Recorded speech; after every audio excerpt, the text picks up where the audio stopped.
Can't wait to see what happens at the end.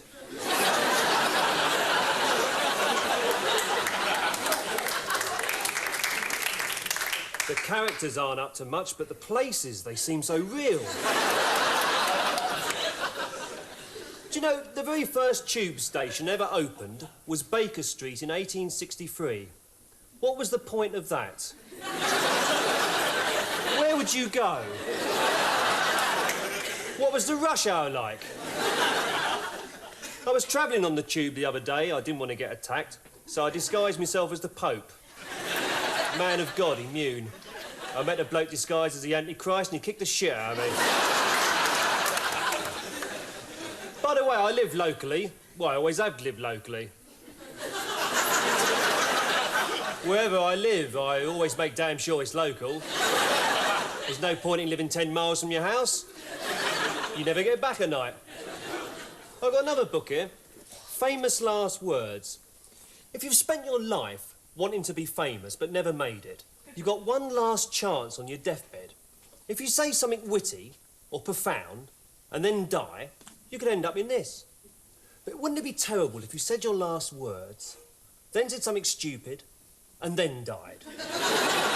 Wouldn't it be awful if your last words were, I keep thinking it's Tuesday?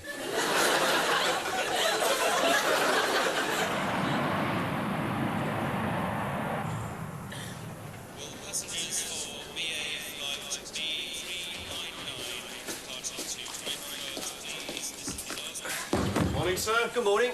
Passport, please. Certainly. Now, you understand you've entered the red channel, which means you have goods to declare. That's right. And you just arrived from Thailand. Yes, 10 days of beautiful sunshine. Well, it seems in order. Now, what do you wish to declare? Right. 2 bottles of scotch. Yep. 400 cigarettes. And 14 kilos of heroin. 14 kilos of heroin? Yeah, I know it's not much, but I couldn't get any more in the suitcase. This gun took up most of the room.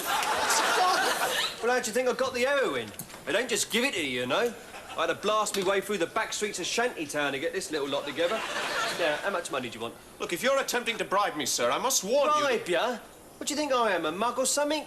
I'm declaring this lot so I can pay the duty on it. I don't think you understand, sir. You can't pay duty on heroin. It's a banned substance, and as such, it can't be brought into the country. This is sherbet. Sherbet? Sherbet. I'll kill that Kim Chung-won when I get hold of him. Well, if it's any consolation, sir, it is 100% pure sherbet. Current street value, oh, £4.50. And this gun. It's an obvious childish fake. Let's see what else you've got in the suitcase.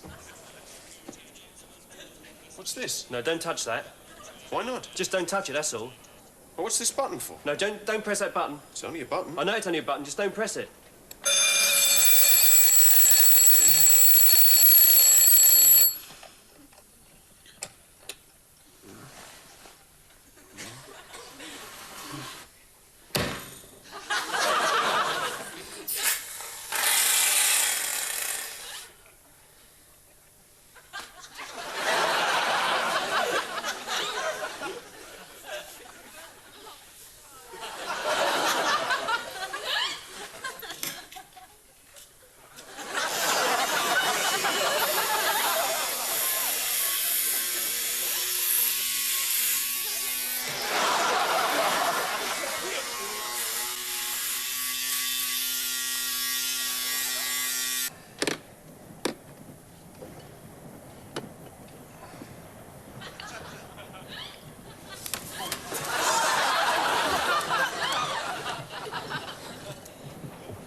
Frank, it's Barry here.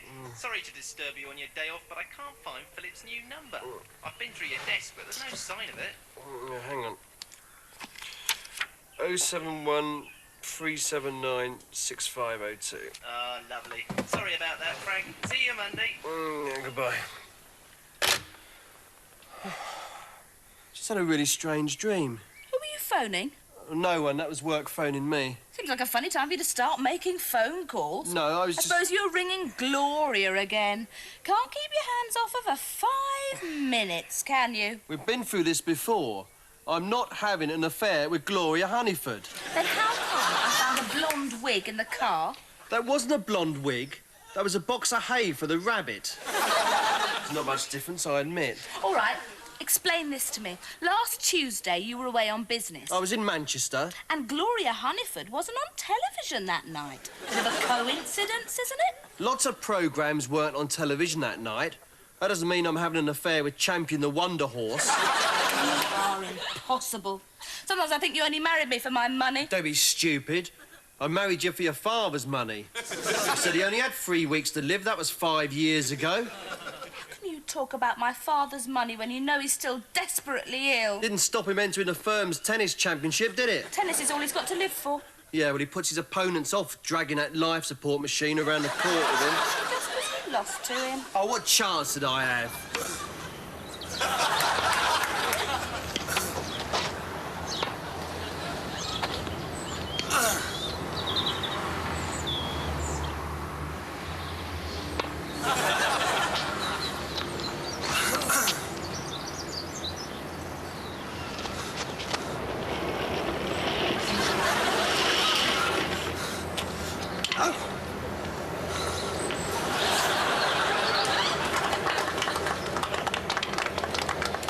Mr. Finch.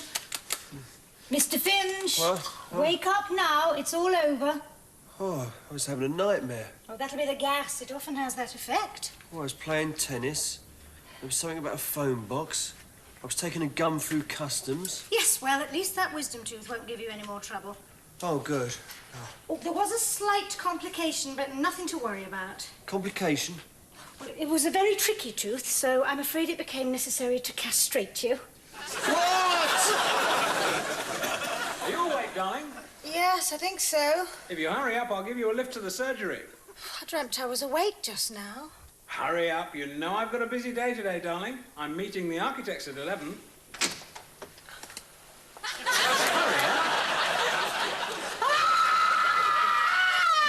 The ship's going down! Get into the lifeboats! Oh, my God! I see that cat's woken up.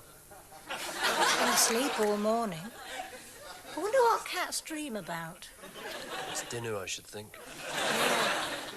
You're probably right.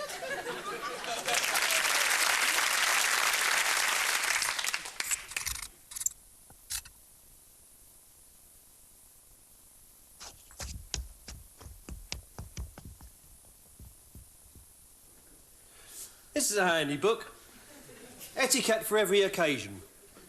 When throwing a dinner party, it's very important to organise the seating plan correctly. This stuff's important. You don't want 9 guests in the main dining room and the other 4 shoved in the airing cupboard, pushing twiglets at them through the keyhole. The Duke of Argyll should never sit next to the Duchess of Gloucester. Now, there's a good reason for this. During the 17th century, the Dukes of Argyll were strong supporters of the Jacobite rebellion, whereas the Duchess of Gloucester is a railway locomotive. When it comes to serving dinner, never use a tennis racket. Well, I mean, everybody knows that. It's common knowledge, isn't it? Cutlery. As a general rule, always use the fork furthest from your left hand. It's a bit much. The furthest fork might be 10,000 miles away. You might have to go all the way to Brazil. And even then it might be early closing in Rio de Janeiro. And when you get back, what's happened? The Duke of Argyll's eaten all the bread pudding. There is a rule in etiquette that when a woman enters the room, all the men have to stand up. Now, it was James I who said this, but he also said if another woman comes in, you had to get even higher. So the men would stand on chairs. If a third woman came in, you'd all be on the mantelpiece. On a bad night, you'd be out the window, up the drain pipe, and eating your dinner on the roof. Trying to stop your saveloys dropping down the chimney. Sometimes a couple of dukes would fall off. And the doctors would write on the death certificate, cause of death, politeness. Packet of cough sweets, please. Ladies first. I want my money back. These chocolates taste like vomit. Menthol or eucalyptus? Menthol, please. The underground car park will have a capacity of 1,500 vehicles, and the service ducts will be housed behind the generator. More buns, gentlemen? And over here, gentlemen, if you'd like to follow me.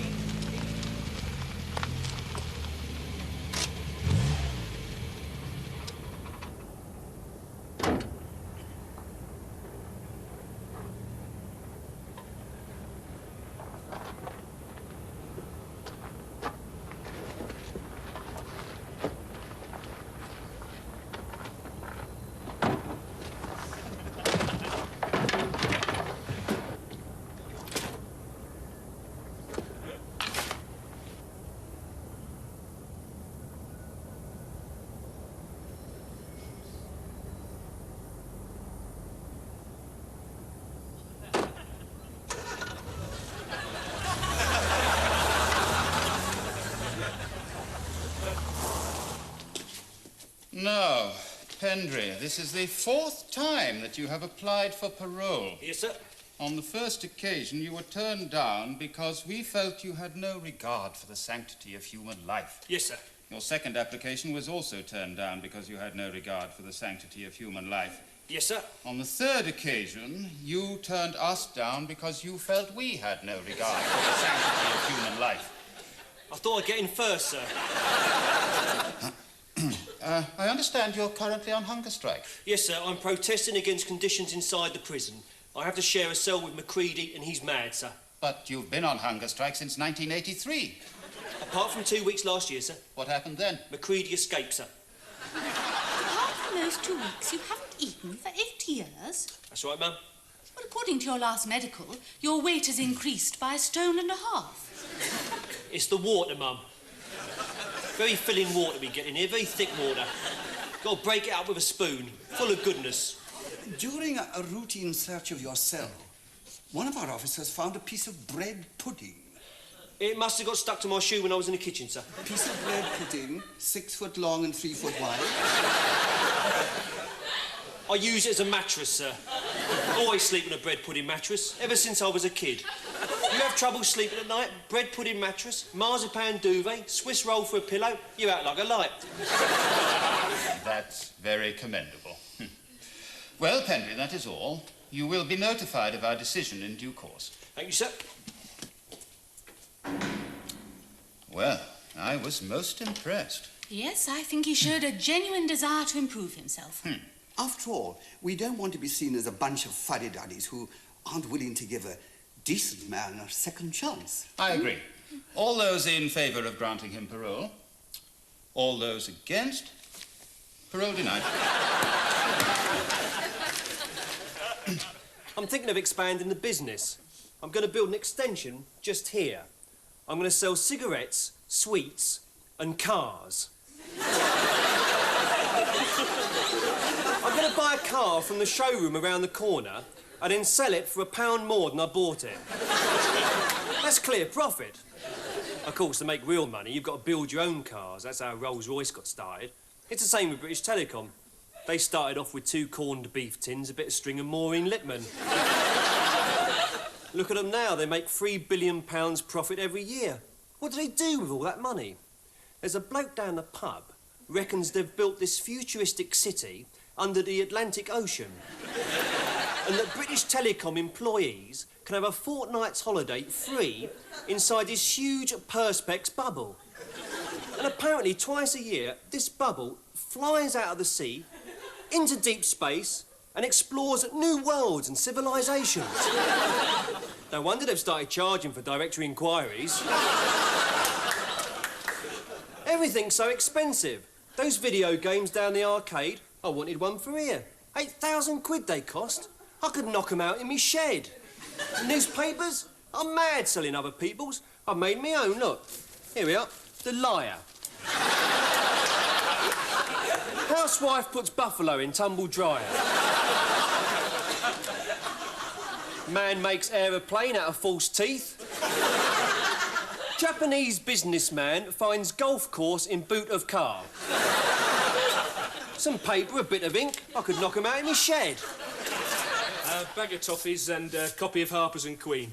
Harper's and Queen. Bag of toffees. That's £2.60, please. Hang on. These coins are made out of bottle tops. Yeah? I knock 'em out in me shed. Isn't it marvellous? Go on, clear off.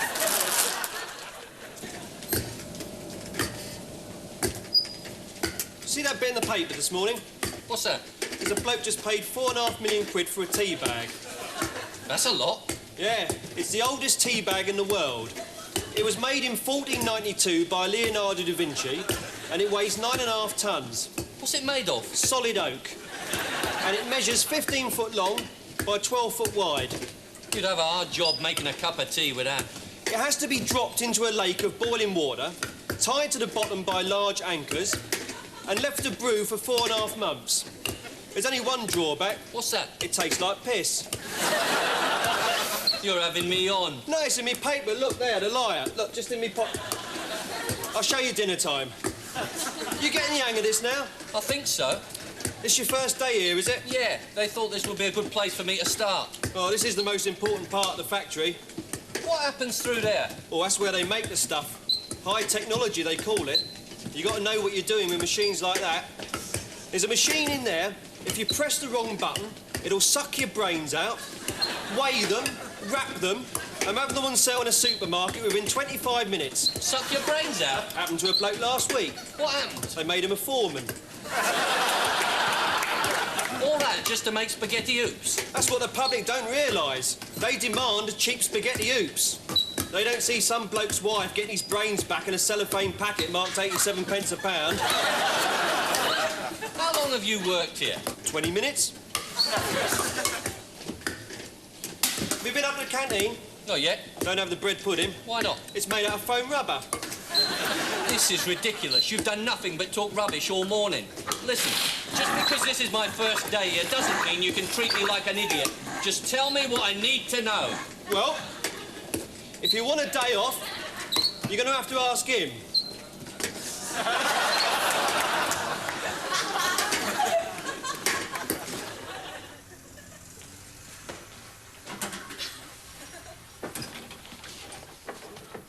Prepare to race. Prepare to race.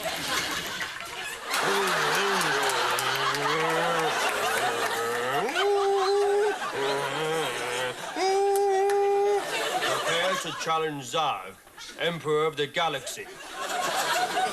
Attack Mars. Attack Mars. 5 points. 5 points. Laser beams. Laser beams. Prepare for meteorite storm.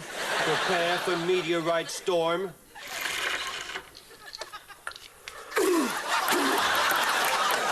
Alien craft approaching. Alien craft approaching. Alert. Prepare to meet Zog. Mighty Zog approaches. You have violated galactic law. Prepare to meet thy doom.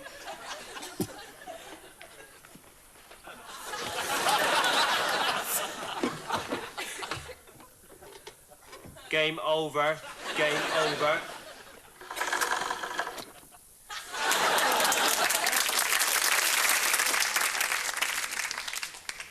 Ah, Father Matthews, there you are. Good morning, Bishop. I'm afraid I'm a little early. Not to worry. Please make yourself comfortable. Would you care for some tea? Yes, that would be most pleasant. Pot of tea for two, please, Mrs. Harper. Now, it's not often I get the chance to have a chinwag with one of my parish priests, but there are a couple of matters I'd like to discuss with you. For example, your sermon last Sunday. Ah, yes. I took as my theme the miracles of Christ. Yes, I know. At one point you said, if Jesus could work miracles, how come he didn't have a motorbike? I think it's a valid question. Leaving that aside, there is a more serious matter. I understand you've been conducting special masses. Well, we do have a get-together, myself and some of the parishioners. And at your last get-together, you attempted to raise somebody from the dead. Jesus raised Lazarus from the dead. That was after a couple of days. The man you raised had been dead since 1946. To be honest, I didn't think it would work. When we opened the coffin, Mr. Swan was quite badly decomposed. So you can imagine our surprise when he started twitching. Surprise? Not as surprised as I was when I met him coming out of the public library. He was running an errand for me. An errand? Do you realise the panic there was when people saw a zombie operating the photocopier? I wouldn't describe him as a zombie. Oh, wouldn't you? How else would you describe a man who falls to bits in a high wind? He's not the only one, is he? You've been holding quite a few of these special masses. It's true, I have raised a number of people from the dead. From what I've heard, you've cleared out half the bloody churchyard. Excuse me, I didn't mean to lose my temper. Now, exactly how many of these ghouls are walking around? About 40. They're very useful around the parish. What do they do? Well, take the Hamiltons. They do all the church cleaning. Mr. Hamilton cleans the west windows, Mrs. Hamilton cleans the east windows, and Tom Hamilton, he doesn't clean anything. Why is that? He was cremated. It's not easy getting up a ladder when you're just a handful of dust. You can't allocate parish duties to the undead. They're very good at it. Take Mr. Hastings. Now, he may have been dead 130 years, but that hasn't stopped him becoming a hospital visitor. I know, I've had several complaints. I can't see why. Well, imagine if you woke up in hospital and standing next to the bed is a stinking corpse offering you a box of milk tray. Would you like a chocolate? Well, he does his best. His heart's in the right place. Are you sure they found it in outpatients last week? Look, this has got to stop. And if it doesn't, I'll speak to the Archbishop about it. That's my final word on the matter.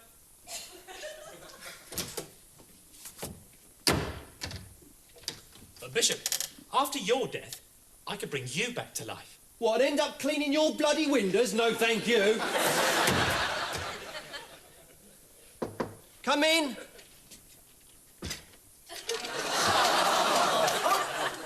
You've forgotten the biscuits again, Mrs. Harper.